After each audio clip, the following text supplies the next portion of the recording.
Today's question is, how can a loving God send someone to hell? In this video, I'll answer that question from a biblical perspective. Then afterwards, as always, I'll share some helpful resources, so stick around until the end.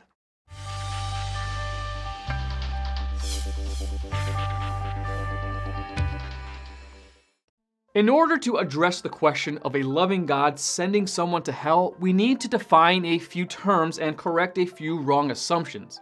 Our definitions must be biblical and our assumptions must be correct. We must first define the term loving God. This phrase assumes some things about God, and answering the question at hand according to flawed assumptions leads to wrong conclusions.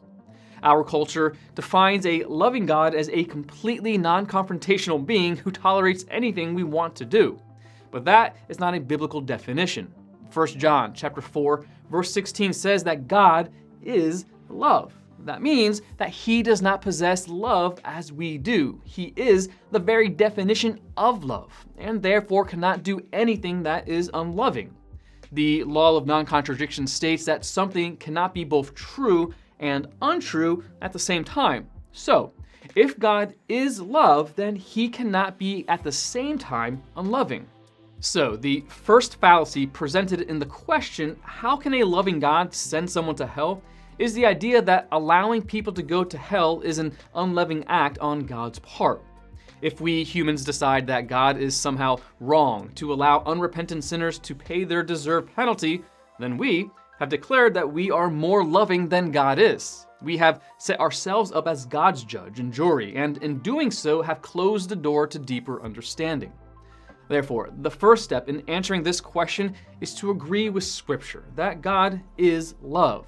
Therefore, everything he does is an expression of that perfect love.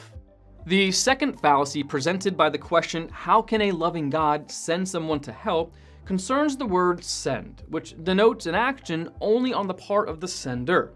If a man sends a letter, sends a request, or sends a gift, all action was done by that man.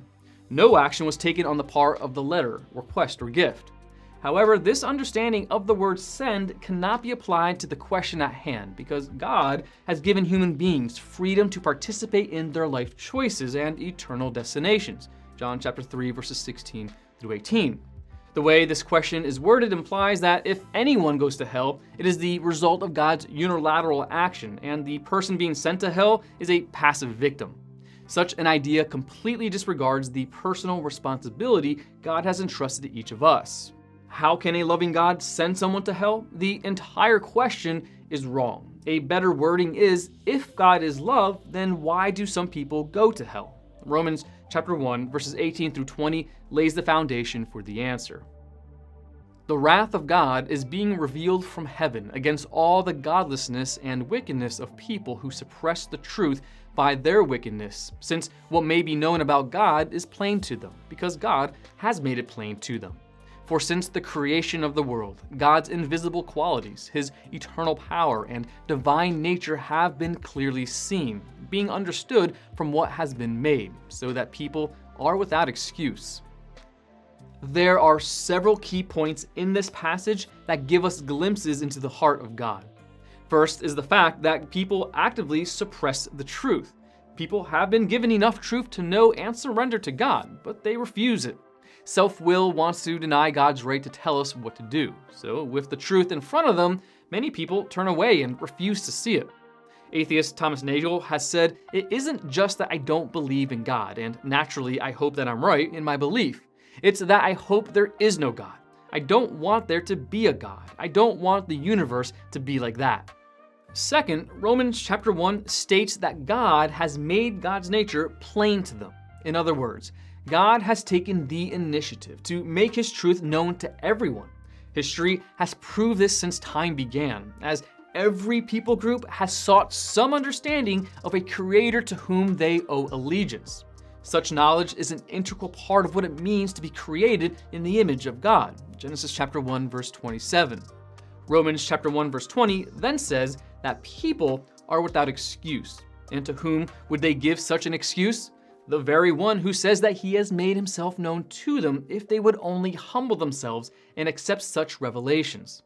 God judges each of us according to the truth he has given us, and Romans chapter 1 states that we each have enough truth to turn toward rather than away from him. When answering the question, how can a loving God send someone to hell? Another facet of God's nature comes into play. God is not only love, but he is perfect justice as well.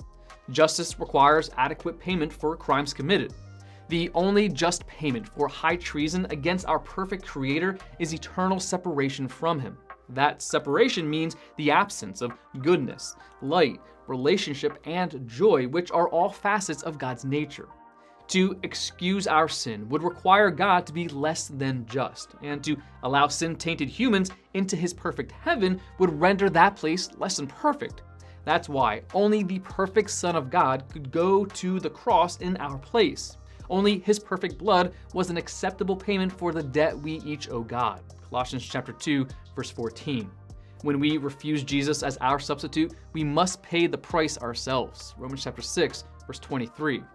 God gave us the freedom to choose how we respond to him. If he forced us to love him, we would be robots. To give us no option but obedience would be a violation of our free will.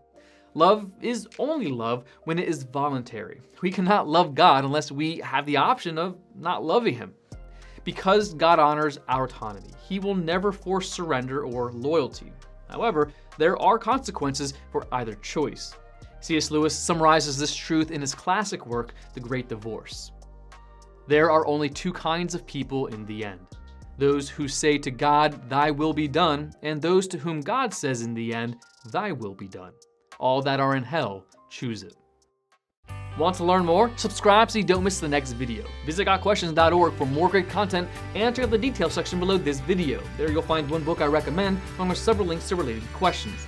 If you'd like to learn about Bible Munch, or if you're interested in bite-sized devotionals, subscribe to Bible Munch on YouTube. It's linked right here. Now remember, got questions? The Bible has answers. We'll help you find them.